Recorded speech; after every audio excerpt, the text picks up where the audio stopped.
Tell us a little bit about the Hibernia area, and I think you've got a slide presentation. I do. All right, the floor is yours. All right, great. So thank you for having me. Originally, I was going to be co-headlining this with Scott Ritchie, who wrote The Flemings of Fleming Island, if whoever's familiar with that book. And he had asked me to come and show some of my relics because we live on the property that housed the big house, which was the main hotel of the Flemings. And then he was not able to come. He asked me if I could do this presentation myself, and I said, sure.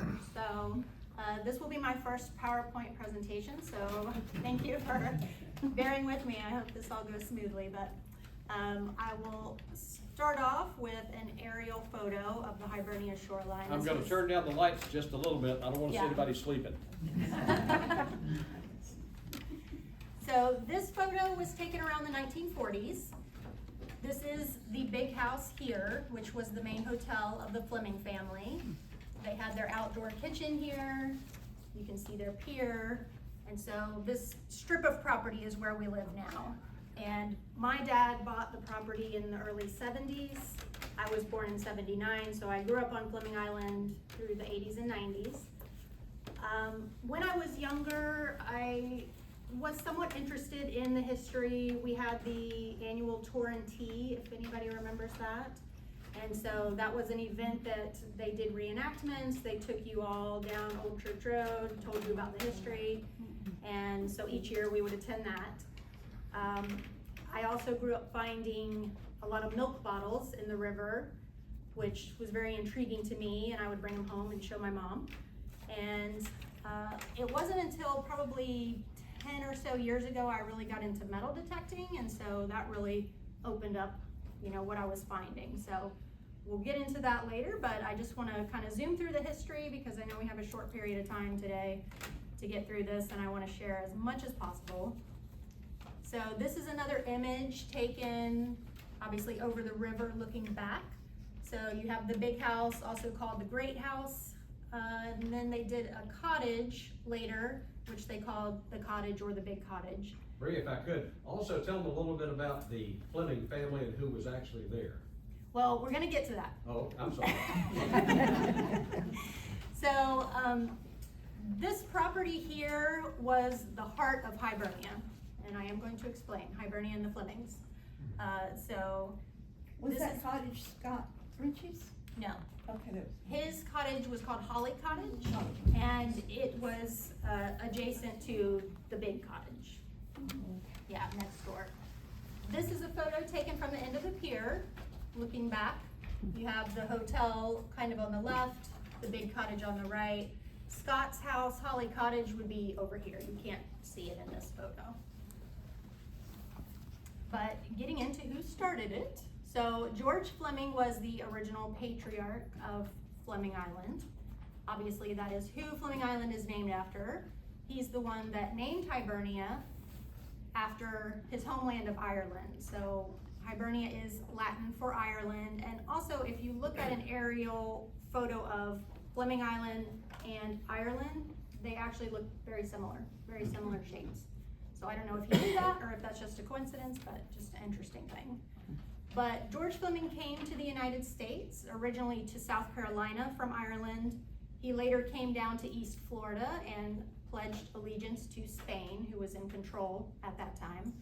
And he served on the Irish militia, defending East Florida because the British and the French were always trying to take control. So he was in St. Augustine. He had a house in St. Augustine, and that was where he met Francis Philip Fascio. So this is a modern Google map. This is New Switzerland here. This is where the Fascios had their plantation. And just across the river was what would become Hibernia. So Fascio got his land as a British land grant back when Florida was controlled by the British. It was 10,000 acres, which he continued to amass more land. I think at one time he had as much as 15,000 acres. But if anyone knows the other side of the river, Alpine Groves Park, that was kind of the heart of the New Switzerland plantation. So George was very friendly with Fatio, he worked for him on his plantation, he lived with him, and he married his daughter, Sophia. Quick question. Yes. So the 10,000 acres, that was a land grant, is that correct? Yes, yes. So this is a rough drawing of George Fleming's Hibernia. And he acquired this at the end of the 1700s. He defended the Florida-Georgia border under the Spanish Crown during the French Rebellion, which was 1794 to 95. So I think it was about 1796, Spain gave him this land. And so I think there's a common misconception that this was just wilderness and that nobody had inhabited this area before. That's not true. So 1769, Lord Edward Hawke, I think, is the oldest person we have record of that lived in the Hibernia area. He received a 20,000 acre British land grant. He developed it into a plantation, and he had 8 cabins in the heart of what is now Hibernia. But he passed away in 1781, and the plantation just kind of went to ruin. It was abandoned. But in 1792, John McQueen claimed 300 acres at the heart of Hibernia, which was where the cabins were, and Andrew Atkinson claimed 600 acres just south of that. So those 900 acres is what originally became George Fleming's after going through another Fatio employee, James McGirt. James McGirt controlled it first, but it's unknown why he just kind of abandoned it. I think it probably had to do with Fatio, because McGirt was a Fatio employee, George was a Fatio employee, but George is like family at this point. So I think Fatio wanted him to have that property. He probably influenced McGirt to let George have it. So after George took control of those 900 acres, he asked the Spanish government if he could have 100 more adjacent. They granted that to him. So that brought his territory to 1,000 acres. So George and Sophia never really lived at Hibernia. They lived at the New Switzerland plantation, which was very fancy at that time compared to what George had going on at Hibernia. George just had a log cabin, essentially, in Hibernia, so it wasn't very comfortable. And Fatio's plantation, he had a large library, he had luxury accommodations, and so they just stayed there with Fatio. That is where Sophia had her children. She had 3, Louis Michael Fleming, Mary Jane Fleming, and George Philip Fleming. And Louis Michael Fleming will become the next patriarch of Hibernia. So things were going pretty well until 1811. Francis Philip Fatio Sr. dies, and a year later his wife dies. And this is also when the Patriot War comes to Florida. So George is busy defending St. Augustine. Francis Fatio Jr. allows patriots to inhabit New Switzerland. He probably didn't really have a choice in the matter, but that allows bad things to happen to both plantations. So livestock and crops are stolen from Hibernia. Eventually both are burned. This leads to Fatio Jr. moving to St. Mary's, Georgia, and George Fleming takes his family to Fernandina. So everything is kind of lying abandoned for a little bit.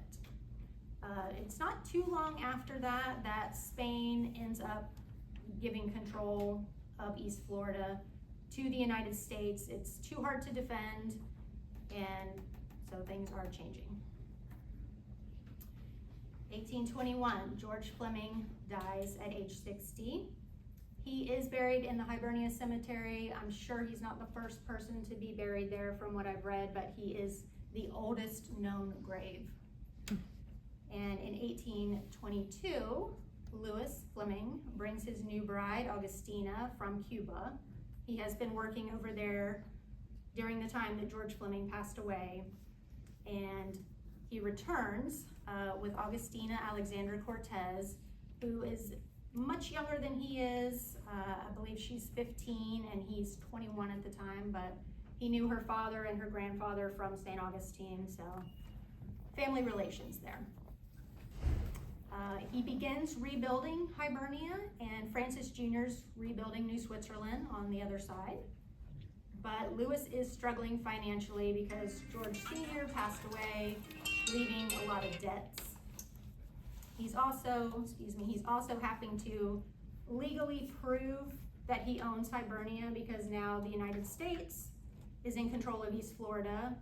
Spain is the one that granted them this property, so he's having to go through all these financial issues proving that he owns Hibernia. Lewis and Augustina have children, George Claudius, who they called George C., Luis Francisco Isidore, who they called L.I., and unfortunately 2 infants that passed away in 1828 and 29. And then finally Augustina Alexandra, named after her mother. Unfortunately, Augustina does not recover from childbirth, and she does pass away the following year. So she is the 2nd oldest known grave in the Hibernia Cemetery.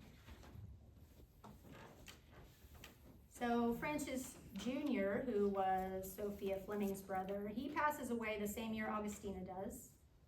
His son takes over, his son Louis, but he dies 6 months later.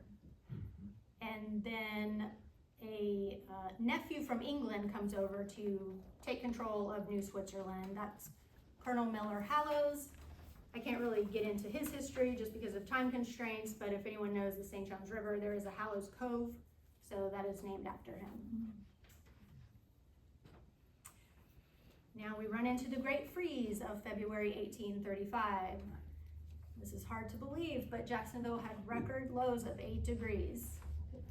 It is written that the water in the St. John's River froze about 50 feet from shore, and that people could actually walk out on it. But this destroyed all the citrus crops at both Hibernia and New Switzerland. The freeze, they also say, severely affected the Native Americans' ability to survive, and this influenced the beginning of the Second Seminole War. There was a lot more tensions, as it's written that the natives resorted to killing settlers' cattle for food, and so a lot more struggle between them. So in 1836, the Seminoles do attack Hibernia and New Switzerland, and they burn both to the ground.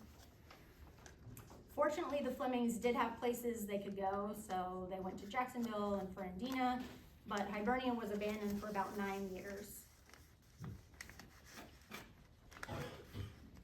It is while in Fernandina that Lewis meets Margaret Seton, who is going to be very important to Hibernia history. He's forced to sell off some land, still going through financial troubles, selling land on the Sebastian River. He has land on the St. John's north of Palatka. He's having to sell. He's still dealing with these debts from his father, but they begin having children. So 1839, Margaret gives birth to Charles Seton Fleming, who is named after her father. And in 1841, Francis Philip Fleming, they called Frank, named after Francis Philip Fatio, who is the paternal grandfather. 1843, Lewis and Margaret are living at a sawmill called Panama Mills. They're not living at Hibernia. They have a freed slave named Pompey who's managing the rebuilding. And in 1845, they finally return to Hibernia after all the lumber, the timber is used up around Panama Mills. So they were fulfilling naval contracts with this timber, and so once all the trees are gone, they couldn't really expand further because of the Native Americans, so at that point they come back to Hibernia.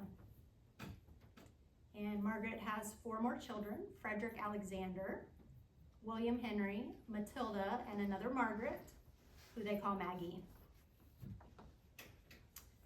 In 1848, Sophia Fatio Fleming dies in Jacksonville. She had 360 acres that she owned at Hibernia. That's divided among her children, so that's on top of the 240 acres they each inherited from their father, George Sr. already. And they also inherit her Fatio land on the Nassau River. George Jr. dies in 1851. He is divorced at that point. He was living just south of the heart of Hibernia. He had his own plantation, which he sold to a man named Davis Floyd. And after he passes away, his daughter, Mary Sophia, marries Davis Floyd. So if anyone knows Fleming Island and you know where Corky Bells is, there's some streets that run across there, Fleming and Floyd Street. So that's kind of the area where George Jr. was living. Lewis's sister, Mary Fleming Halliday, dies in 1856, and her husband sells her share of Hibernia to L.I., who is Lewis's son. So we're still working on these debts.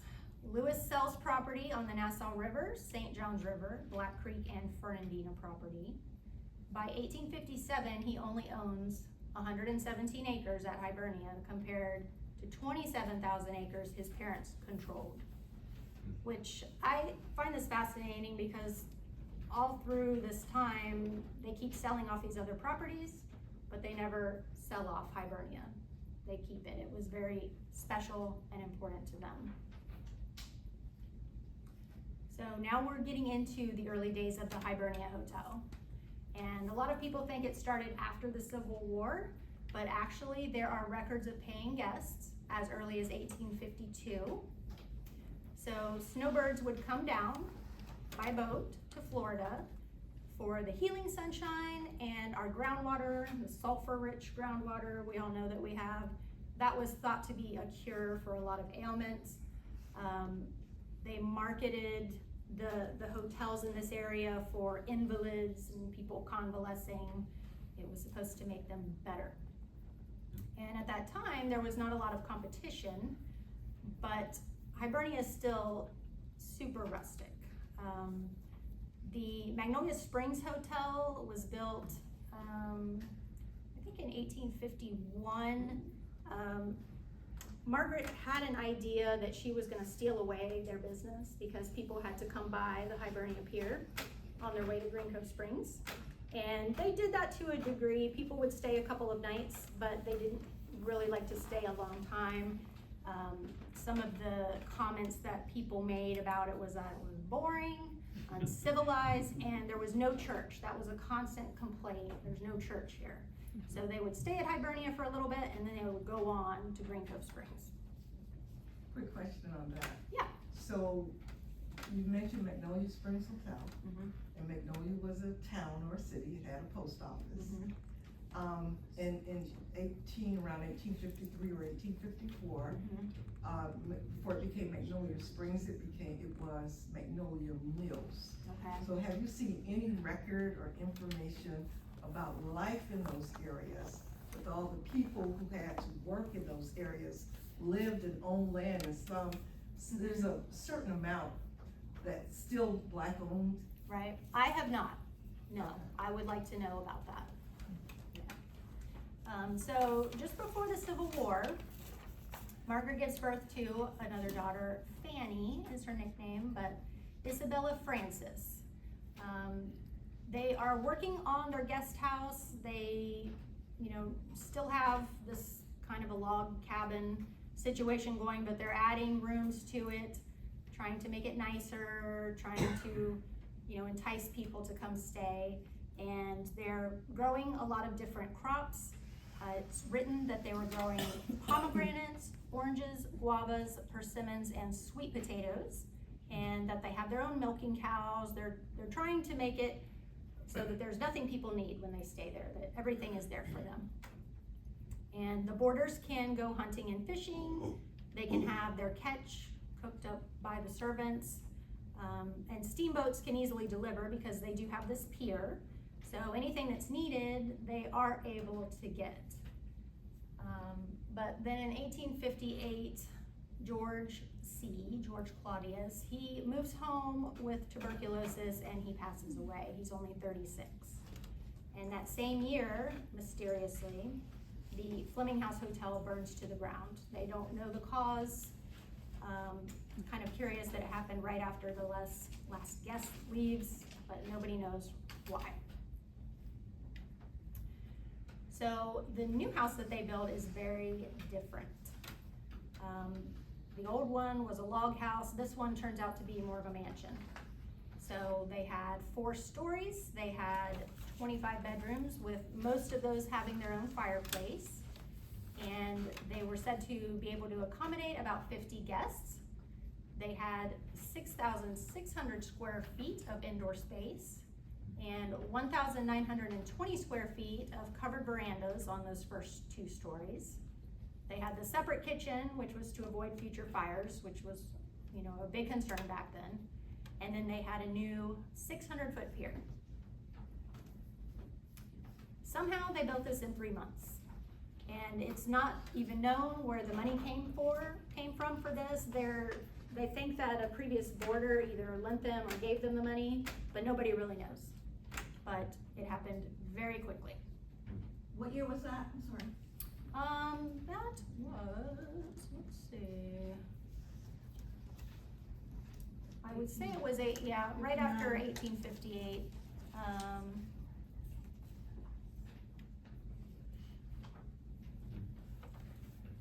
Could have been in 1859, but around that time, 1858 to 59.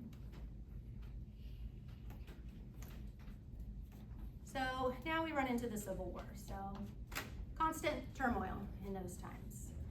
As soon as Abraham Lincoln was elected, secession began, with Florida being the 3rd state to secede from the Union. And right away, sons Seton and Frank enlist, and they go to Virginia by train as part of the 2nd Florida Infantry. In May of 1862, Seton is shot in battle, but he does survive.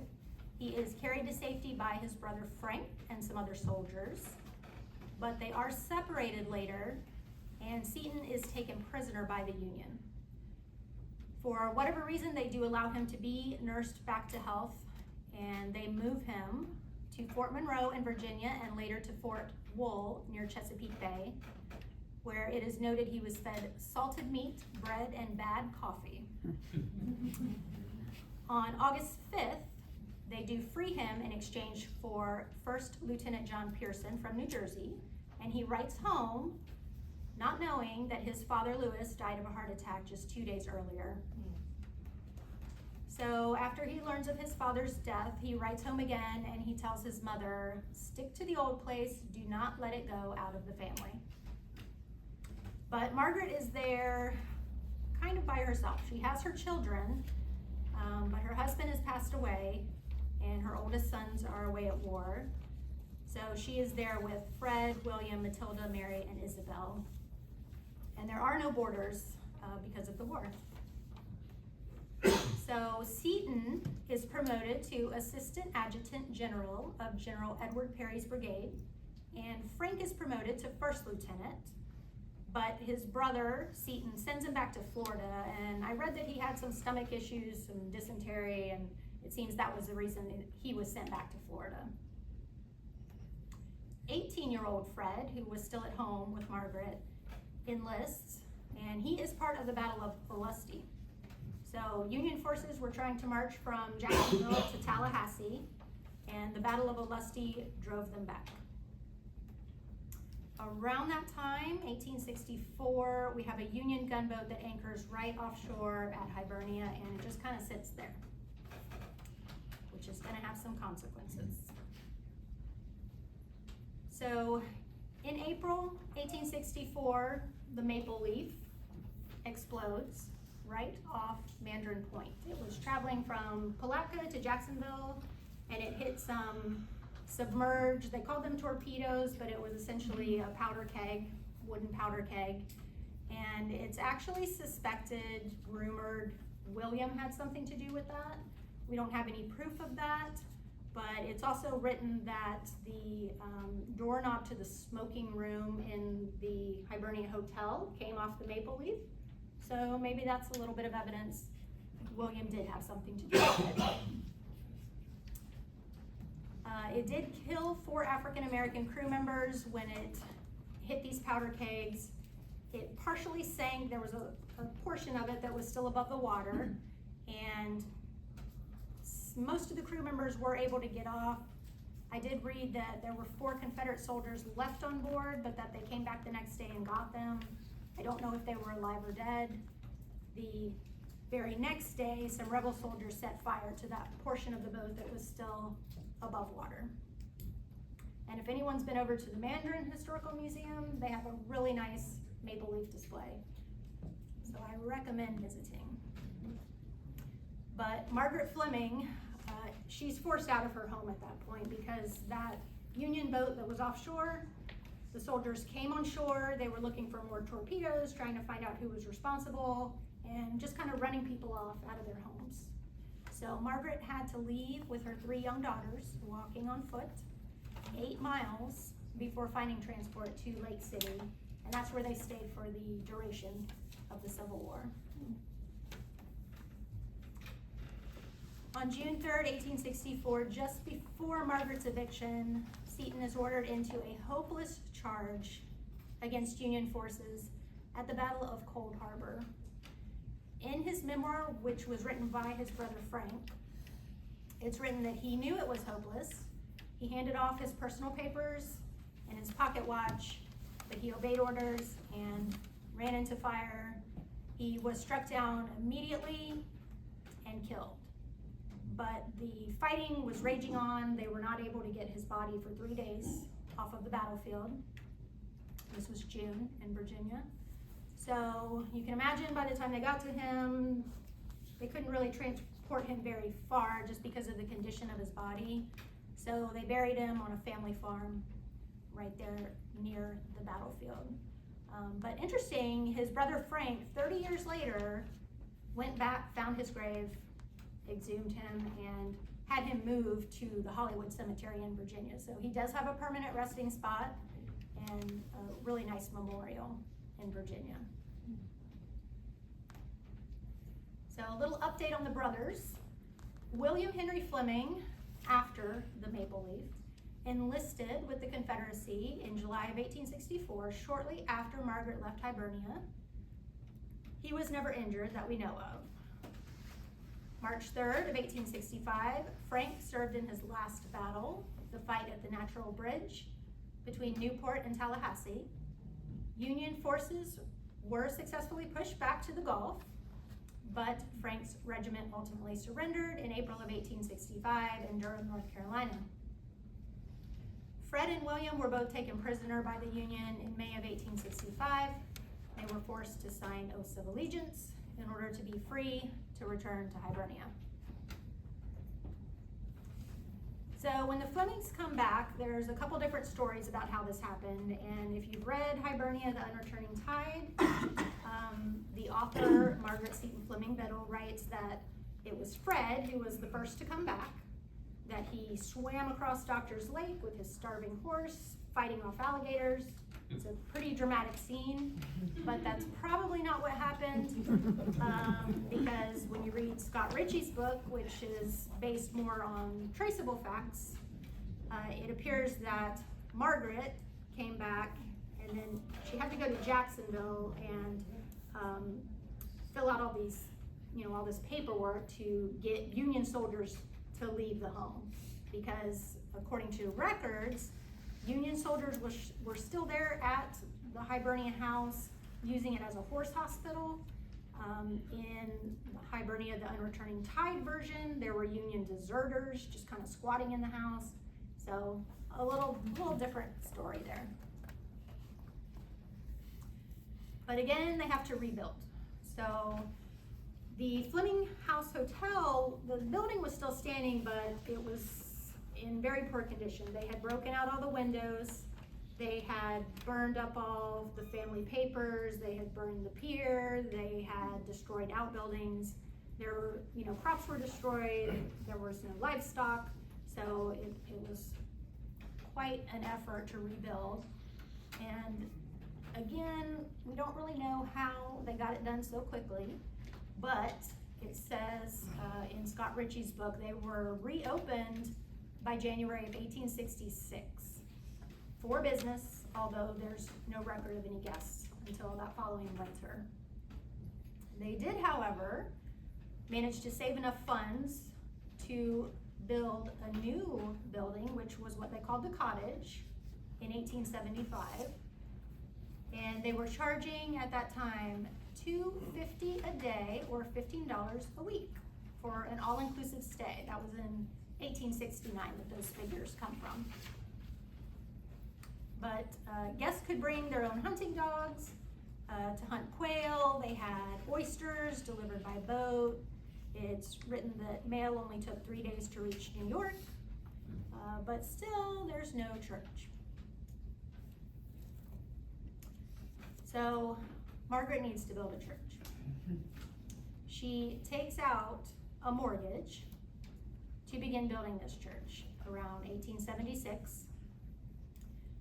Sadly, 1877, yellow fever hits Jacksonville, and it is her son Frank who contracts it. He's living in Jacksonville with his wife Lydia and their children. Margaret sends her daughter Maggie to help nurse them, and unfortunately Maggie and the 2 young children die of yellow fever. So this creates a lot of guilt for Margaret, of course, and it is said that she essentially died with a broken heart. That was the following year, 1878. The church had just been completed essentially, and her funeral service was the first service to be held in the church. So the new patriarch is Fred Fleming. Margaret's will leaves him the big house and the cottage. Her oldest son Seton has passed away, of course, and her second oldest Frank is living in Jacksonville as a lawyer. So Fred is just the obvious choice. He manages it for several years with his sister Matilda, but he meets a new Margaret. So his mother's name is Margaret. He meets a Margaret. He marries this Margaret. That's Margaret Pryor Baldwin, who went by Margot.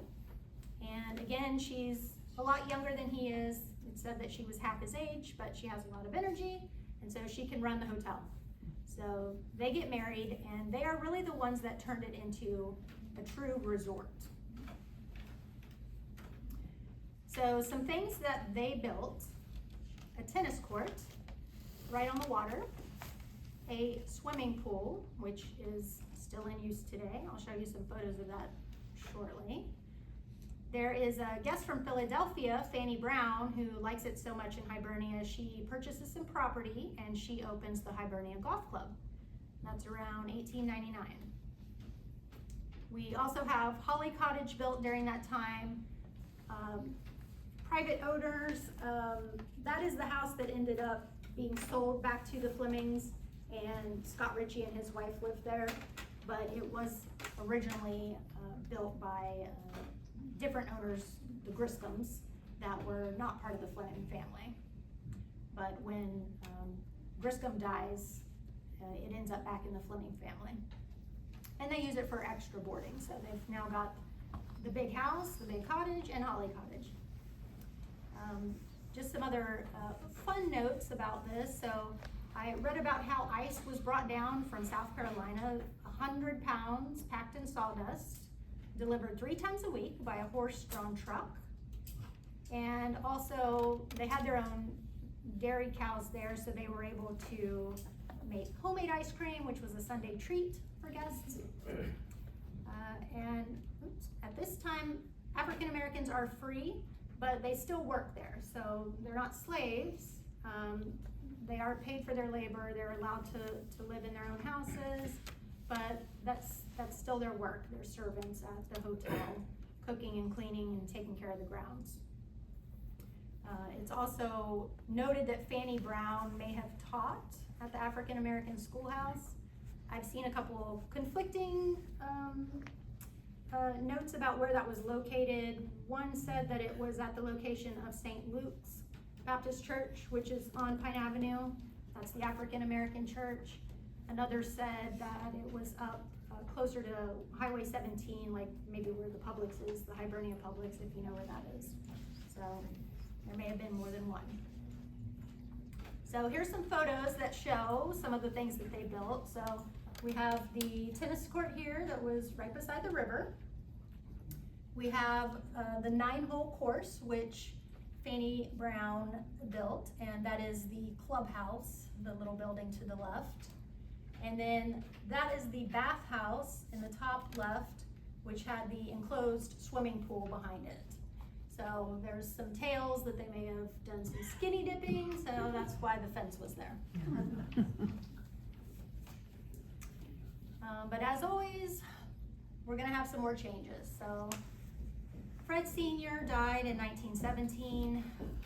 His wife Margot did remarry a man named Woolston, Reginald Woolston. He was a groundskeeper at Hibernia. None of the family liked him because he was a drunk. So when she died in 1921, they evicted him. The hotel was taken over for a time by Augusta Fleming, which was Margot's daughter. She ran it until the 1940s, and then it closed for a time. Fred Jr., which this is Fred Jr. up here, he was living in Texas, but he did plan to reopen it. And so in the meantime, he leased it to the Episcopal Diocese, who used it as Camp Weed, if anyone has heard of that. They used, I believe, all 3 buildings, Holly Cottage, the Big Cottage, and the Big House. So again, he intended to reopen it, but he died in a car accident in 1945. That was actually in Green Cove Springs. And so that left the hotel property to his wife Lillian, who is down here in the right-hand corner. And she held on to the property for a little less than a decade, and then she sold it to a man named Ralph Gibson, who he claimed he was going to renovate the hotel and the cottage, but then when they had somebody out to inspect it, they said it was too far gone with termite damage, carpenter ants, basically just insect damage, and so they ended up tearing it down.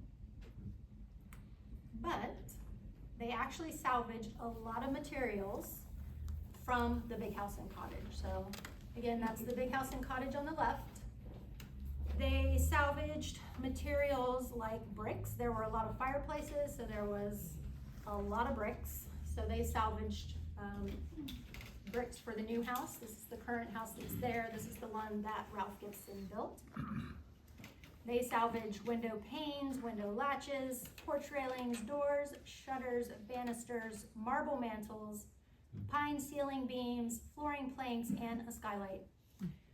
But they were able to save the bathhouse and the pool, and so those are still there. Looks pretty much like that today.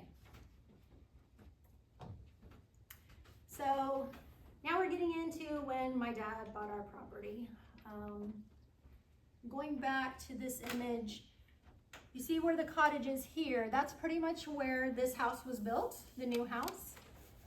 The big house on the far left, that side was subdivided off by the Gibsons, and so that is how my dad ended up buying his Hibernia property. This is our shoreline, and there's a lot of photos of it over the years. That's a great thing about Hibernia. For some reason, there's just a multitude of photos from throughout the years. So the top left is probably late 1800s. This one, I believe, is 1920s. This is probably 1960s, and this is when my dad bought the property. It was very overgrown, but there were 3 main structures that were still on the property when he bought it. Obviously, the hotel was gone, but the crow's nest was still there, and the crow's nest is a tree house, essentially. So you can see it there. It's in every one of these pictures. Even this one, you can still see the railing going up to it. And it was very popular with the guests because they could climb up there and they could watch the boats coming to the pier. This is probably the most close-up photo I've come across of the crow's nest. And the most interesting thing about this photo, I think, is probably the cows in the background. You can see these cows wading in the St. Johns River, which was a common practice back then. There's actually a lot of photos that show cows wading around in the river. There was a lot of water hyacinths floating around, and they ate the water hyacinths. So this photo, if you can appreciate it, I know it's probably difficult, but the rail here, that's going up to the crow's nest. And that is the big house, the main hotel. And this tree here is a large camphor tree that is still on our property. So I've dug up a lot of brick foundations from these different buildings, and also having so many photos from so many angles with trees that are still there today, oak trees, these camphor trees. That's really helped me to know where these structures were. These two photos were taken by my dad when he bought the property from the crow's nest. So that was what the Fleming's Pier looked like in, the 1970s, kind of decrepit, falling apart. And this was looking back at our property, which this is that big camphor tree that I pointed out in the previous photo. So this is where the hotel would have been. And it sat kind of at an angle so that they could, have a great view from the front porch looking at the pier. More photos. There's so many photos of this crow's nest. I love it. So that is a stereo view card, if anyone knows what that is. I actually have one on this table, which I'd love for people to come up and look at that at the end. But that shows people on the steps and up on the platform in their period clothing. I think that's 1870s. And then this is a photo. These are both our family photos. So, they had to kind of rebuild the stairs and the platform, of course, several times over the years. So this was what it looked like when my dad bought the property. And when I was a kid growing up, we just had probably 3 steps down here until you could get your foot in a good foothold, and then you had to scramble to get up there on the platform. But I spent a lot of time up there as a kid, because obviously it's a great view. Another structure that was on the property when my dad bought it was this cabin, which was not a house, it was just an outbuilding. And I believe it was built prior to the 1920s, and I'll explain why I think that in a minute, but it had a few items inside of it. So it had several of these kerosene torches. These are Lucky Light brand kerosene torches. From what I've read, they were used along road construction, railroads, that kind of thing. So also had this milk cooler. This is a Dinsmore Dairy milk cooler from Jacksonville. So just a portable cooler, had a little handle on it, probably about yay big. So that was in there as well. I think both of those are probably around 1930-ish items. But here's another view of the cabin. So it had this corrugated tin roof, and on the underside of one of those panels, I still have this panel, it's part of my museum, it was hand painted Mrs. F.A. Fleming, Hibernia, Florida. So that would have to be either Fred Sr. or Fred Jr.'s wife. We don't know which one. I kind of suspect it was Fred Sr.'s for whatever reason, just because they were at Hibernia longer than Fred Jr. and his wife. So that's why I kind of think this structure's pre-1920s, whenever it was built. The third item or object structure that was on the property when my dad bought it was the cistern, if you're able to see this. That's my dad's Pontiac GTO back there. And you can also see the crow's nest kind of behind that myrtle tree. But if you notice, it's kind of low here in the front and then higher in the back. This was made of concrete and oyster shells. And it took me a long time to realize it, but it's actually in this photo as well. So if you can appreciate it, this is the cistern here. And that also makes a lot of sense with, again, where I have dug up the brick foundations, the photos, all the corroborating evidence. I believe that is the cistern there. So that's Fred Jr. I think this photo is probably 1910. And that's the cistern today. So of course, like everything, it's deteriorating. It's got this big tree next to it that's kind of pushing on, the roots are pushing on it. So it'll crumble one day, but it is still there. And unfortunately, I can't really get into Kathleen McGhee, but I do want to mention her because She was a big source of our information.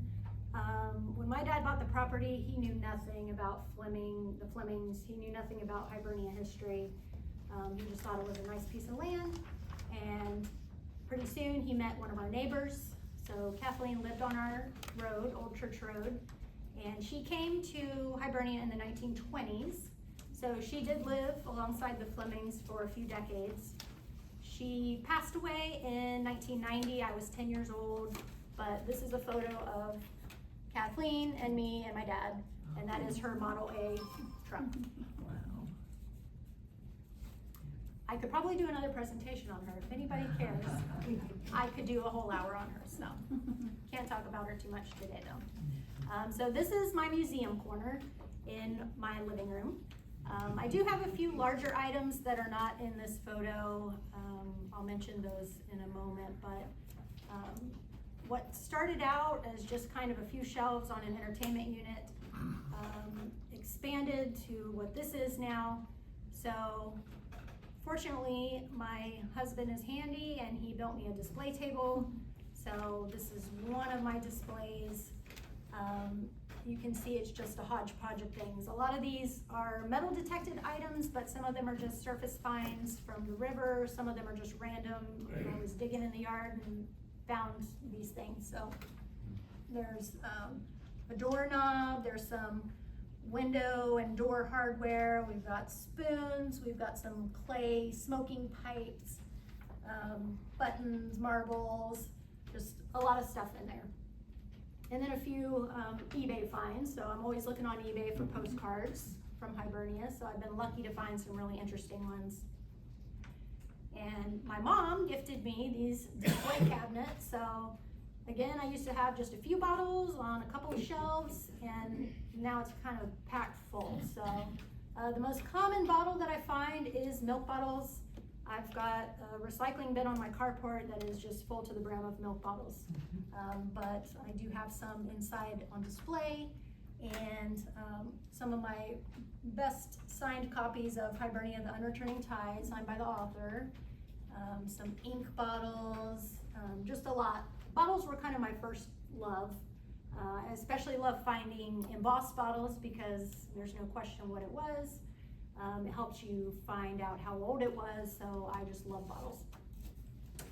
I also did bring today this wooden carved boat, which you can see up close later. I also brought this display with me, so this is a smaller display. My bigger display was getting too crowded, and so my husband, again, handyman that he is, built this display box for me. So I kind of moved my best objects out of the bigger display into this smaller one. So I did bring that with me so you can see these items. Great.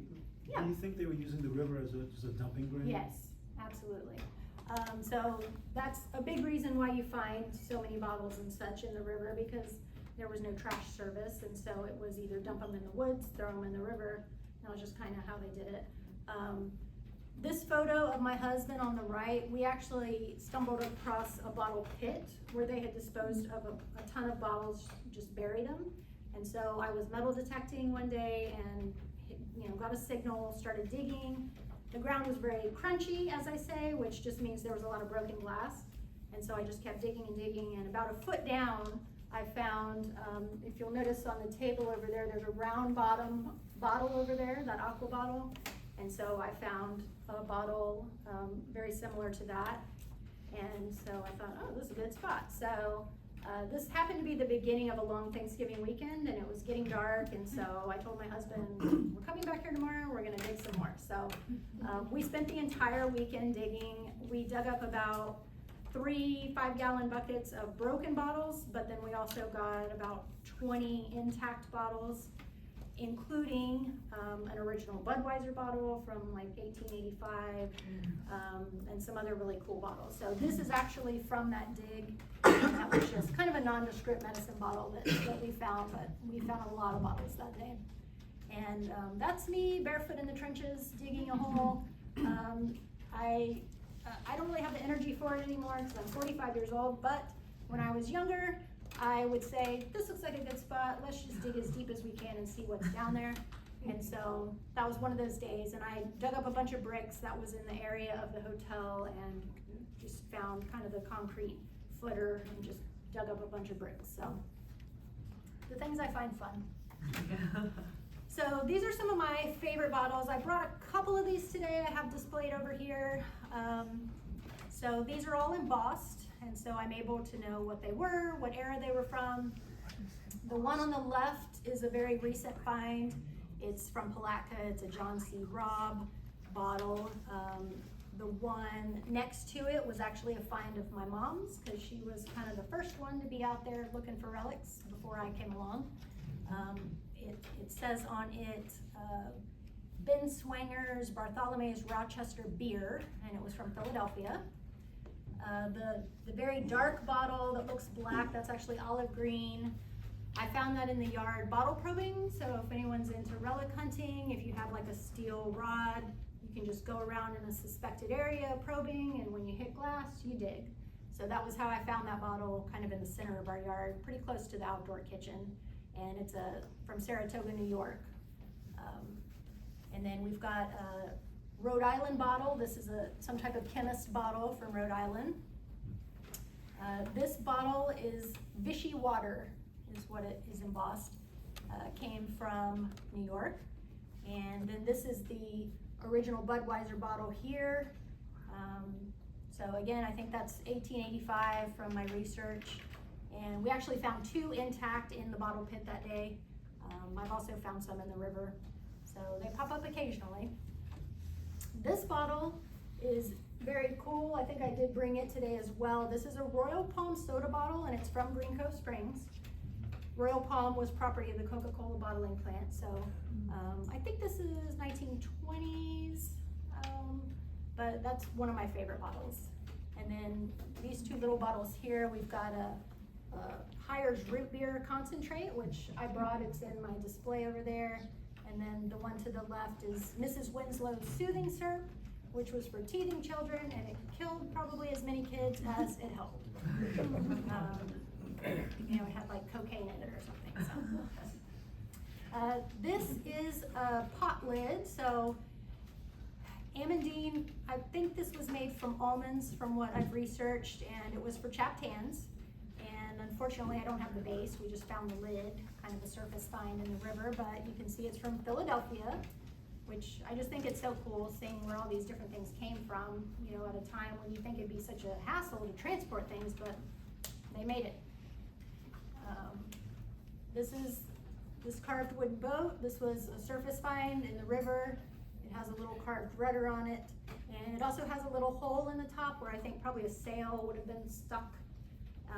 There's a story in Hibernia, The Unreturning Tide, where they talk about the kids playing with dolls on boats in the river. So I like to think that's what this was for, which would be pretty cool. But I do have that on display over here as well for anybody that wants to see it up close. This was a metal detecting find probably a year ago. This is a 1864 2-cent coin. Some Civil War finds. I found these metal detecting in the yard very close to each other. So the item on the left is a pencil sharpener, and it would have been hanging on a string around a soldier's neck, and they would have used that to sharpen their pencil to write home to their family. And then this is a Civil War era bullet. And then I can't prove it, but I'd like to think that this is a concierge bell and a room key. So I found these items in the yard. The item on the left is definitely the top of a little bell, and then found this big key. So I just think that's a fun thing to imagine, that was sitting on the desk in the hotel for any guest to ring. And then, if anybody in here knows Gloria Farrell, she was the organist for St. Margaret's Episcopal Church for a long time. Yeah, so she lived a couple doors down from us, and when she passed away, her daughters were nice enough to give me some things that she had that were related to Hibernia. So one of them was this big framed picture from the pier looking back, and then also they had this metal sign for St. Margaret's Episcopal Church. And then another item that they gave me, the item on the left which I don't know the history of. I'd love it if somebody knew, but it's a little framed ornament. It's probably about, the ornament itself is probably that tall, but it's in a frame, and it's an image of the church, and it says St. Margaret's, Hibernia, Florida. It says 7 of 100. So whoever made this, there were 100 of them. I don't know if this was maybe some kind of a fundraising item related to the church. I'm not sure. I would love to know if anybody knows. I have a lot of stereo view cards, which I've brought one today that you can look at along with a stereoscope, which are very cool. It's, you know, like a 3D image that you can look at, you know, like a viewfinder. And so I have found a lot related to Hibernia, and even some that, this has the crow's nest here, and then of course some with the hotel, and then from the pier. So just fun images to look at. This was another eBay find, this postcard on the top left. This is one of my favorites because of who wrote on the postcard and mailed it, so I'll show you in a second, but you can tell the image is flip-flopped, it's reversed. This is what the image really would look like, but it does show the pier and the crow's nest, and it's dated 1923. And I had no idea who had signed it, and maybe some of you are smarter than me, but it is signed MSFB. Anybody know who that is? I didn't know either. One day I had Scott Ritchie at my house looking at my museum collection, and I showed it to him, and he took one look at it and he said, oh, Margaret Seton Fleming Biddle. So she's the one that wrote Hibernia, the Unreturning Tide. And later I started getting some signed copies, so that does show how she signed often, just her initials. This is one of my copies of Hibernia, the Unreturning Tide, which she gave to her sister-in-law Lillian. Lillian was Fred Jr.'s wife, and she was the last one to really own the hotel and the cottage before it was sold out of the family. So this is an image that I came across online. This is a postcard, but I don't own this postcard. But what I noticed about it is I recognize the hotel and I recognize the outdoor kitchen, but there's a building on the left, and I did not know what that building was. You can also see it in this aerial photo. I'm pointing to it there. And so I thought, well, if anybody knows, Scott Ritchie would. So I texted him an image, and I said, do you know what this is? And he wrote back right away, and he said, I am 99% sure that was the head cook's cottage. Her name was Sakady. I forget her last name, but she's mentioned in Hibernia, the Unreturning Tide. And so that sent me down a rabbit hole of research. And there are actually photos of Sakady. So her name was an abbreviation for Sister Katie, and this is her there, sitting with the Fleming family. And she is mentioned quite a lot towards the end of Hibernia, the Unreturning Tide. So if you haven't read it, I would recommend reading it with that in mind. Hey, this is Sakady. So she was written about very fondly. This is another picture of her, and I sent this photo to Scott just to confirm, is this Sakady? And he said, yep, that's her. So in my research, I found that her parents were Jane and Owen Fraser, who were emancipated slaves. She grew up alongside the Flemings. She helped them take care of their children. She lived in that cottage right by the outdoor kitchen, and she was noted to collect both animals and husbands. So in my research, I found she was married 4 times. She had the names Katie Dean, Katie Murray, Katie Hammock, and Katie Miley. And I believe in Hibernia, the Unreturning Tide, she's mentioned as Katie Murray. But again, the Flemings seem to love her from everything that I have read about her. And she was described as a prankster that loved to laugh.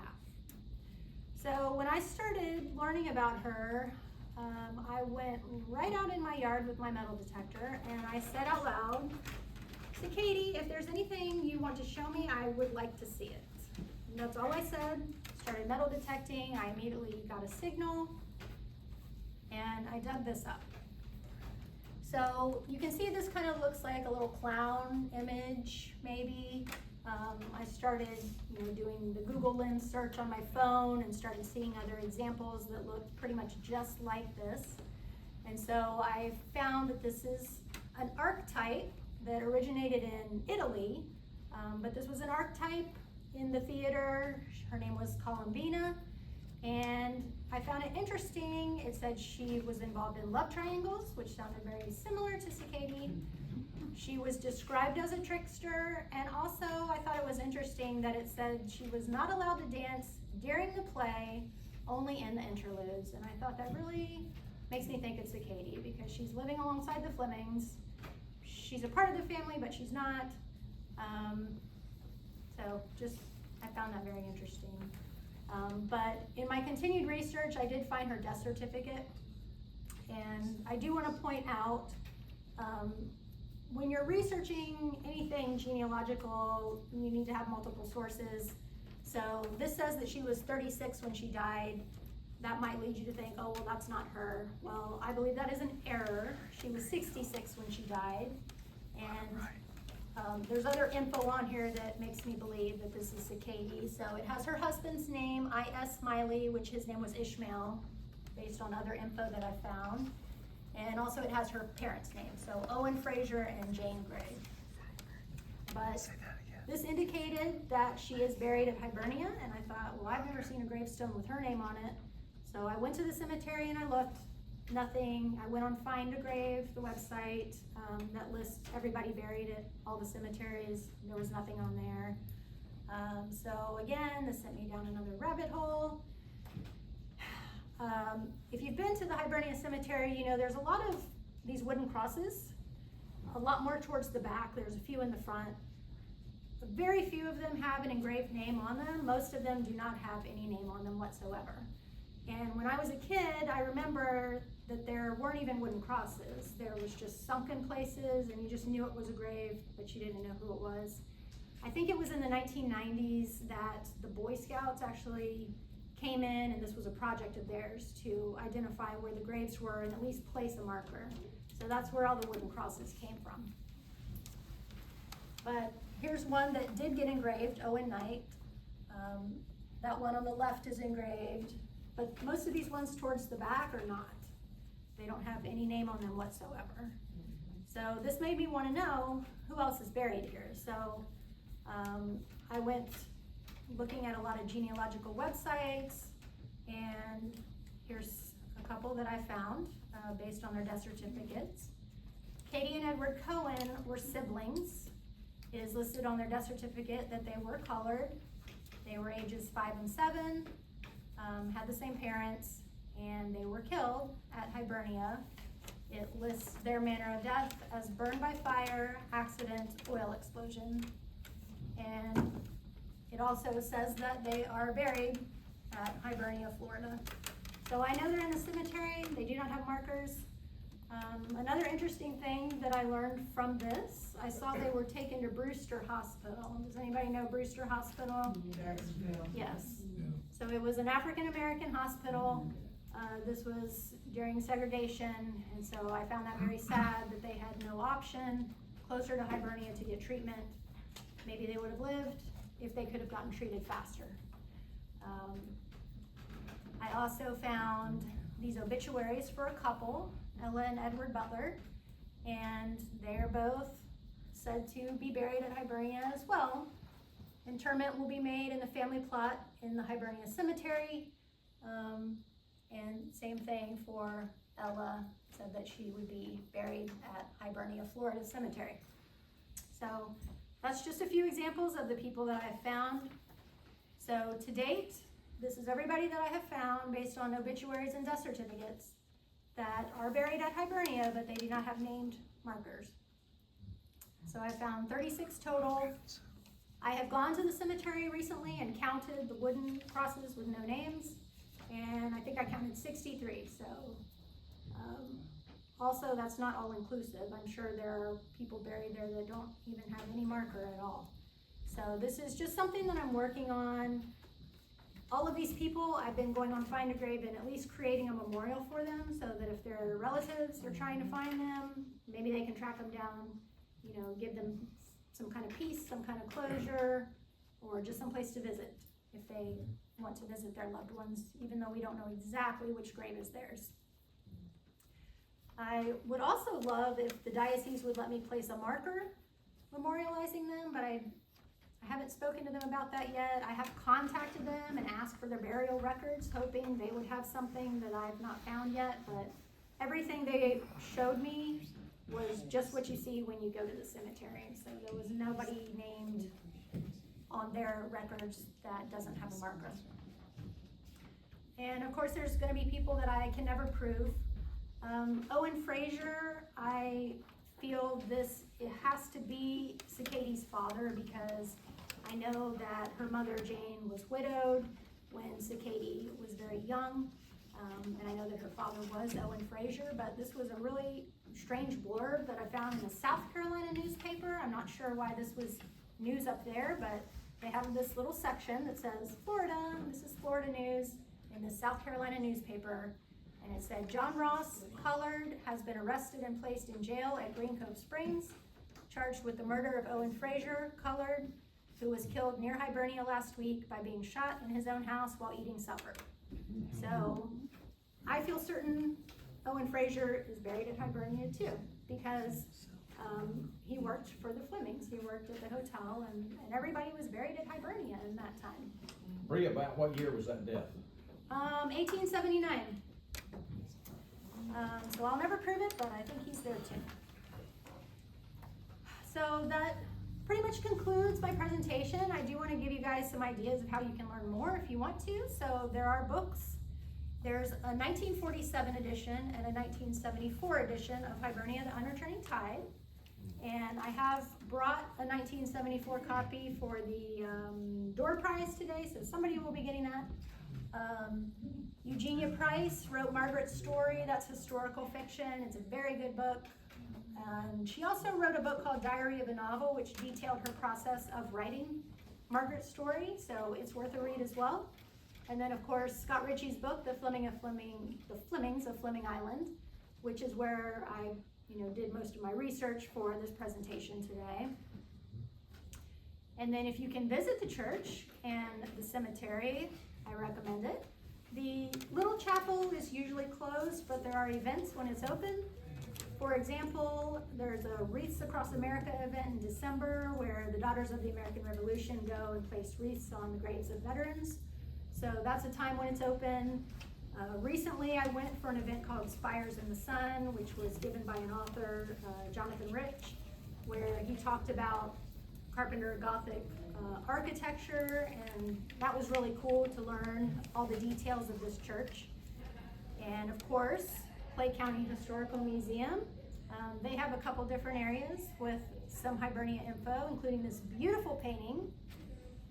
And then, believe it or not, you can actually go to the Hibernia Golf Club house. So it was moved to Club Continental in the 1970s, and it is now the River House Pub. So this is a photo of it when it was still in Hibernia. That photo is in the current River House Pub, and this painting is in the River House Pub. So if you are a Club Continental member, or if you pay to stay at the River House Suites specifically, they will allow you to go to the pub. So I highly recommend that. So that's it. That's it for today. I just wanted to say thank you for having me.